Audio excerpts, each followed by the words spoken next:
mayang dhewe. Oh ya mayang kok. Nek mung perkara ngomong pekeliran neka-neka Nganjuk iki mbiyen wis ya panjenengane Pak Harjunadi mbiyen kawentar utawa kondang-kondange mbiyen nalika aku cilik mbiyen ora nduga, Gong. Dadi cak-cakan apa wae iki sing enek saiki iki mbiyen ku wis kabeh. Wis ditindakke karo Pak Harjunadi kuwi utamane babagan teknologi, kreasi-kreasi nganggo slompret, nganggo keluk, nganggo alah wis pokoke tetek bengek ngono kuwi wis mbiyen. Wayang pedutan, wayang kaya wayang wong bareng ku wis Pak Harjunadi. Iya. Mula Mas Ditut iki sing neruske ya muga-muga tetep ya ora ninggalan jarane. Nek wonten rekamane Kang Rama nggih diopeni to Mas Ditut. Ampun diilangke, ampun dibusek, ampun diguang ya tikup ya wae niku sejarah. Masa yang akan datang. Ing asale dalang Tionghoa. Iya. Iso kaya ngono. Kula nyuwun gungan kalian Bu Yatmi awit menika pundutanipun jineman kandhek. Diaturke sapa, Gong? Dipun aturaken dumateng Kepala Desa Sidokare. Sedaya perangkat desa lan masyarakat Sidokare. Ibu Harjunadi Nganjuk. Lan sedaya para pamirsa sedaya nggih. Saking kadang-kadang Aini Record. Nggih, monggo. Monggo Bu Yatmi, monggo Mas Ditut. Mas Tutit, Ditut kok Tutit.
Matur nuwun, matur nuwun. Suwe-suwe nek kaya Nur. Kok Nur. Kok kowe njoe eling Nur barang iki piye wong? Suwe ra seba ngene. Aku mah mbok modale ora aruh iki nek Mbak Kece rawuh iki. Lah ora do gelem ngandani ora. Lah tak kira ki isih mlebet kantor lah wong iki dina ora prei kok. Adate iki nek prei tok nek tindak tebih-tebih. Lah nek ora prei mestine ya pesawate ya kewengen. Iya. Monggo, lah ketang seklimah kalih klimah turuk. Monggo, Mbak.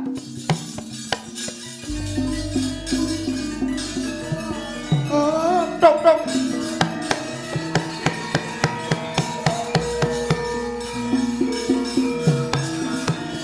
Go, go.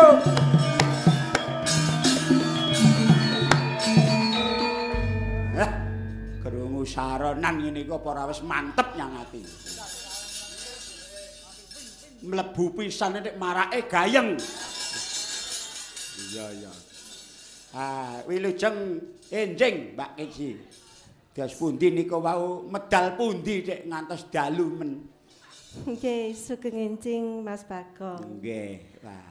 Menika wau nggih nyuwun pangapunten wonten kecelakaan wonten margi. Oh, Nggih, wonten perkawis menapa nggih nanging ngantos ratusan mobil antri ya ampun. celak rel ngancuk. Wow.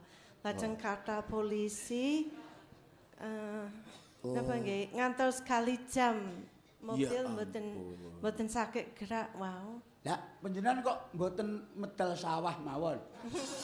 Lha kok montore kok ning akhiripun nggih diubengke ngaten datang pundi kula mboten mudeng nggih mboten saged liwat margi ageng Lah mawon. nggih. Mang medal seduda. Napa niku? Nggih, seduda ki ngendi? Kek air terjun apike mboten nilok. Nek panjenengan teng Amerika lak gadah Grand Canyon nika. Nggih. Ya, mriki nggih gadah seduda. Wonten Wonten. ingkang sami. Nggih, nek mriku lak jero. Nggih. Jurange lak jero banget. Nggih. Lah mriki nggih mboten patek dhuwur ngaten. Ya. Lah sing bau reksa seduda niku Oh, Bu Mentir nggih. nggih. Mila ana swantenipun kados ngaten. Napa panjenengan mboten gebeneran nusul ado-ado pethuk kalih idola panjenengan? Nggih, menika pancen idola kula lan kula nyetel radio wow. Nggih. Dados senadyan telat ning sampun mirengaken swantenipun wow pas limbukan. Nek enten radio kinten-kinten kemrosok napa mboten? Napa sami kalih asline napa teng radio luwih elek? Sami. Oh, sami. Nggih. Lah nuwun sewu lho niki nek medal TV, nate kula beto teng TV. Nggih. Bareng wong nyetel mak jedet iki saeneng-enenge TV iki pecah kabeh. Rusak. Oke. Nggih, jaman tesih ngagem untu nika kuning-kuning nika. Niku kok nyuwun sewu Bu, kok wajanipun ingkang menika kok dilepas nggih. Disade. Dingge nempur. Mboten. Nggih. Terus pundi? Nggih. Men panjenengan jagungan piyambak mungkin ndak kirang marem. Nek omongan kali niki, nek ngendikan kali niki niku mangangge basa sing kira-kira udu basa menungso. Kula mboten saged basa menapa. Lah duka niki wong niki rada aneh kok. Pun jenengan jenengan dangu pripun jare? Kados pundi Bu kok waja ingkang kagungan rumiyin menika napa disade napa terus Bu?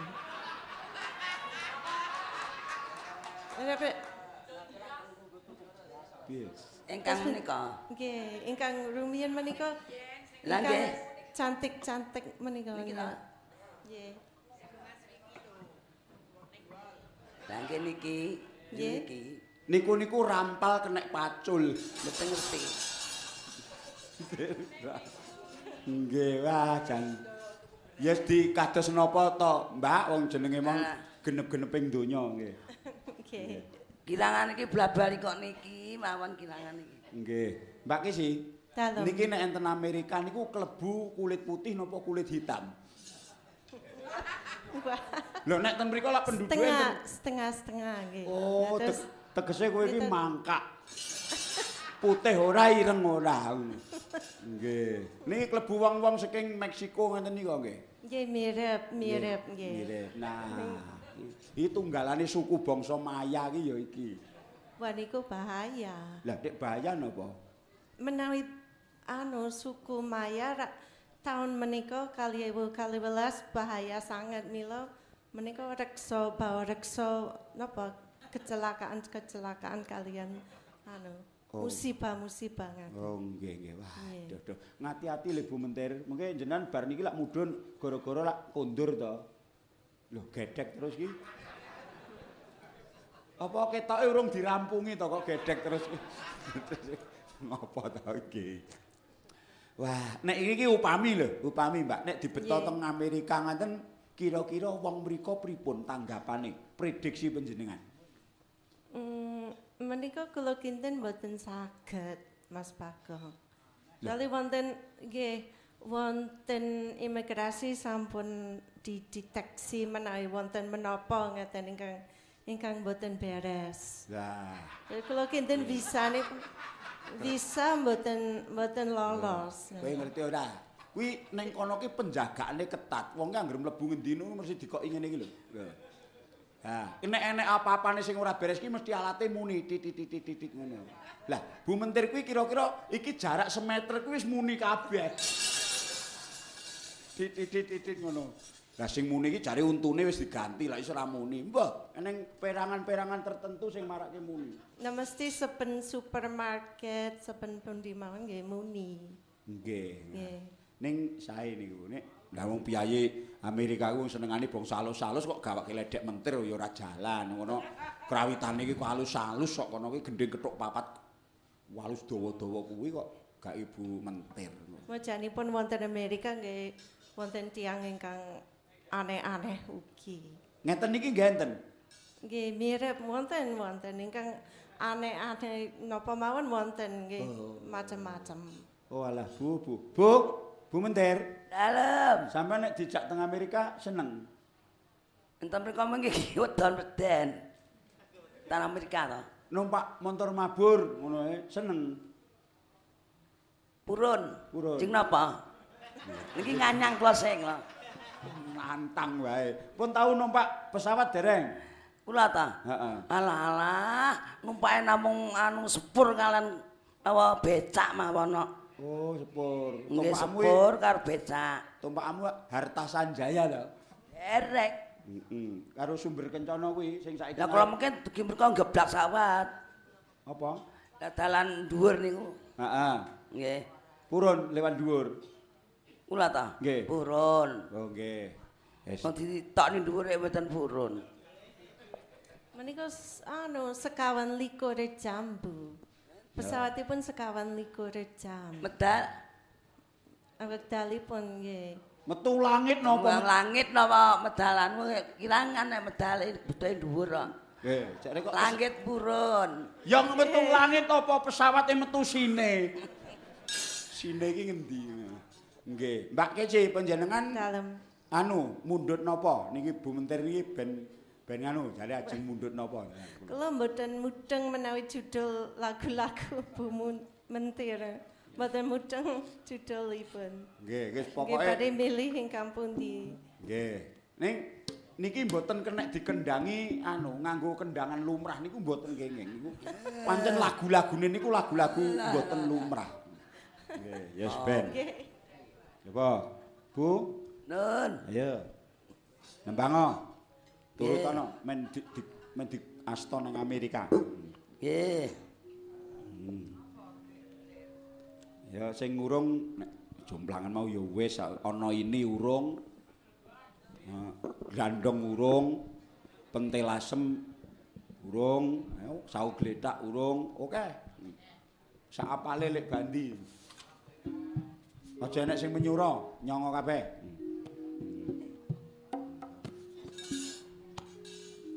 Wah, Walang keke. Oh, walang keke. Wah, nantang. Inilah Buwal Jinah. Oh, Buwal Jinah kok ngono.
ngekek walange kadung petuwe ngajak jangkrung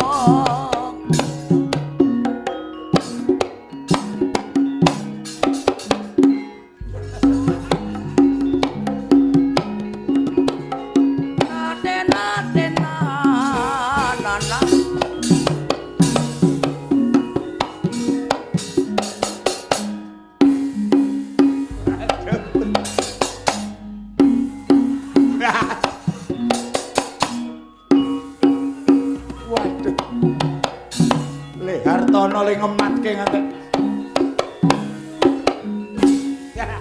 Ora butuh kae-kae, butuh lele nyambut gawe.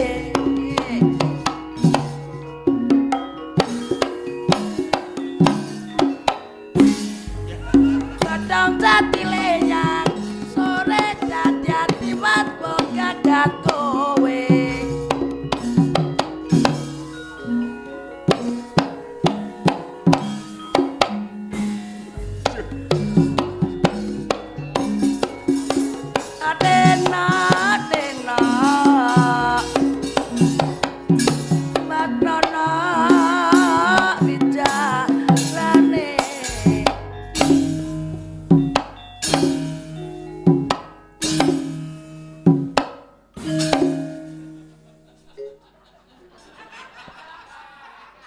Wah, super hebat tenan. Jian tenan. Kaya ngene we jaman nome iki jenenge ditambahi Diah. Diah Suci. Kuwi asmane iki asline dudu Bu Mentir. Mentir niku jenenge desane. S. Oh, S. Nggih, nggih. Nggih. Anakmu, Bu. Malah guyu. Ya lo S. Ya lo S.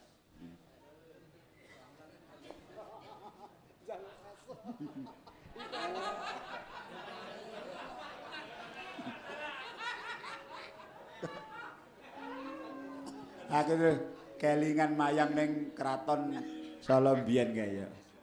Pas ngono kuwi pas jejer Widarba mamenang dayuan munggah Stinggil ki pas ngono kuwi munggah rene. Ya njaluk es. Iya. Lah nek ono apa iki titisane mbiyen kae. Wis ngawur wae lah. Bu Yatmi. Bu Yatmi ben ngomentari sik. Bu Yatmi mau ngomentari dhewe kok liyane wis kabeh. Wis iki. Menurut panjenengan niki termasuk langka napa mboten? Wah, lah niki mboten enten, gantine kula kinten mboten wonten benjang. Saestu nggih jogetane, nggih khas warane, cengkoke, lagu-lagune. Nggih. Pun kula kinten mboten wonten. Lah Boyolali mboten enten. Wah. Blas mboten enten. dereng enten titik-titik. Nggih. Niku ketoke enten tunggale nggih niku teng Merapi. Enten mriku. Kok dereng ketinggal nggih? Sing kali nggawa teken niku. Mak lampir. Bu. Sindenan sampean nek kula rungokke nggih, cakepane niku kok aneh-aneh. Ketoke nggen buku-buku niku kok mboten enten. Ala mboten enten. Niku mbiyen sing ngarang sinten lan saking pundi?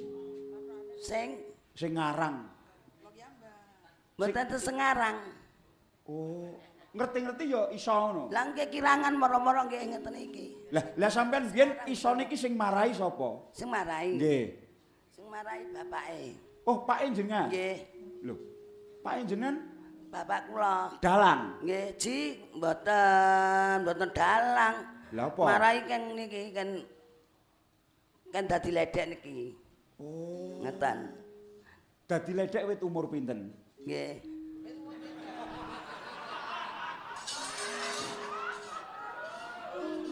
Dik, kaya omongan karo Bomo Keton. Wis neng gondang wingi ora gathok blas. Omongan. Piye? Le nyinden, le ngledek wiwit umur pinten? Yuswa pinten? Pripun? Sampean lak nyinden, gitu. Nggih. Wiwit umur pinten? Le nyinden apa le niki sedugi sepriki? Dugi sepriki. Le hanya ninden. Le hanya umur 12 tahun. Ya ampun. Lah ngoten. 12 tahun lho, yo rungokno. Zaman riyen mboten tesinden, mula-mula niku ngledek. Oh, ledek. Nggih. 12 tahun nggih isih cilik no. Nggih. Isih perawan. Nggih. Mboten. Le jawab bingung. Nggih, mboten. Ah, wis. Umur 12 ya diganyang mentah. Nggih. Dilewek. Nggih. Jan. Hebat. Melih, setunggal melih. Pumpung pengendange teng mriku. Iki pun. Nggih. Lho mpun piye? Ah iya. Sik. Lho, golek jojo apa golek abang-abang kuwi?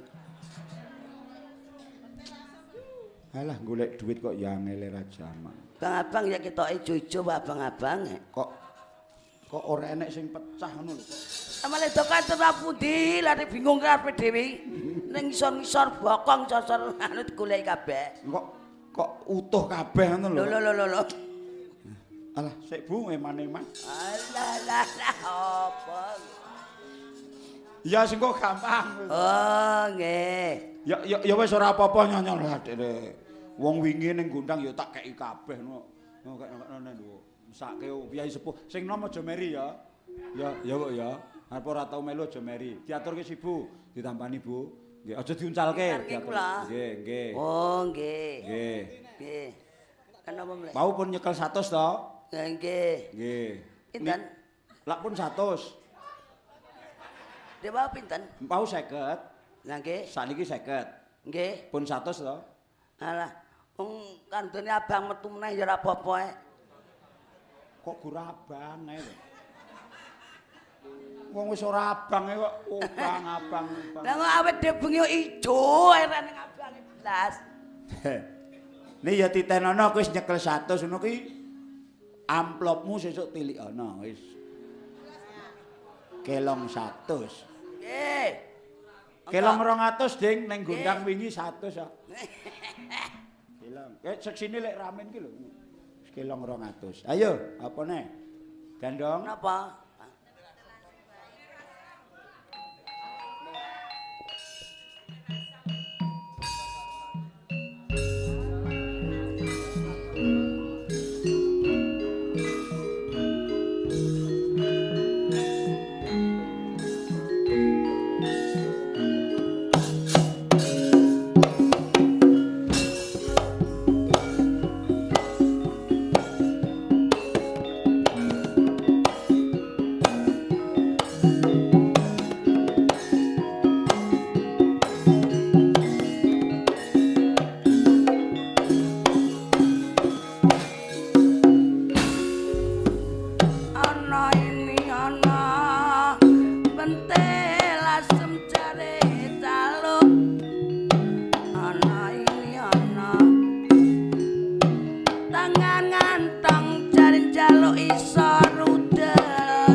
Pun marem banget.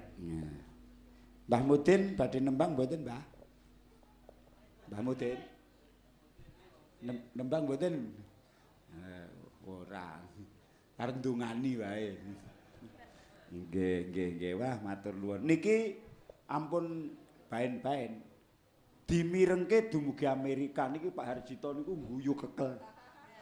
Lewat streaming niku. Nggih krungu suarane Yu Mentir niku kowe mriku guyu ngekek Pak Harjito niku. Lho, mboten elok to, Bu? Nggih. Suwanten panjenengan lewat Jodipati. Nggih. Dugi Amerika.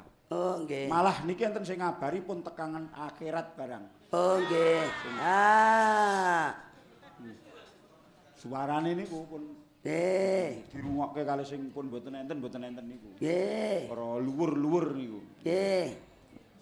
Anakku sing njaluk es kemo gek dituruti men ora munggah mudhun ae. Iya. Wong njaluk es kok ya ora turuti. Nggih. Pun matur nuwun nggih. Nggih, sami-sami. Sumben nek ketemu Oh, melih. nggih. Ya nggo tutupan iki genduk iki. Ya, Nduk. Nembango, spesialmu ayo nembango. Seragenan mawon nggih. Wah, seragenan melih napa, Wuk? Kembang rawe. Oh, kembang rawe. Iso no. Iso karo AA, iso no AA. AA sapa? AA Kamto. Iso AA. Iso AA. Kembang rawe iso. Neno no nine nano nano. Nano nine no ora sing kuwi. Nggih niku. Lah iya kandhane kok. Wong anggere kaya lara wudu sithik kuwi kembang rawe. Ayo. Oke.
Cek main. Noprake wis tutup kok cek main.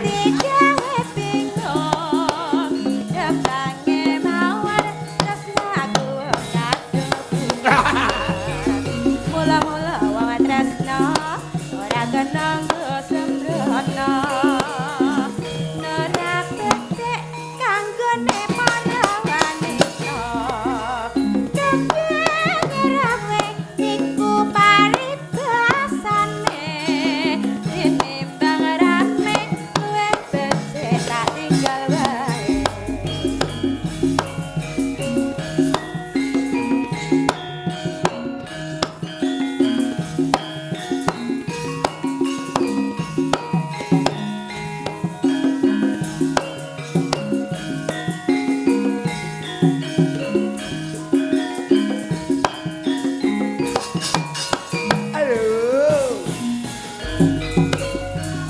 Ceritane wong seneng tunggal Sahrini.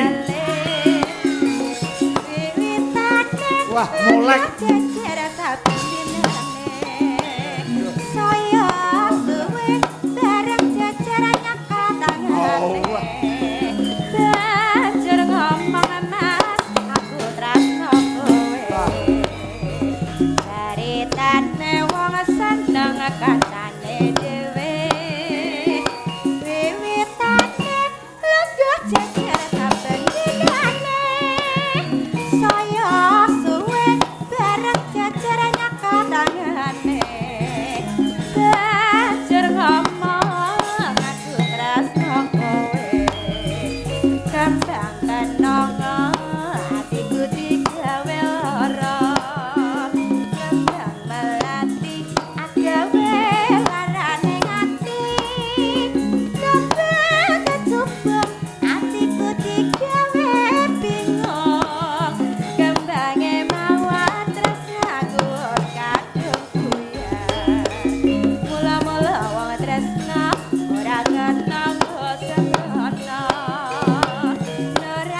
ngantek kemrutuk.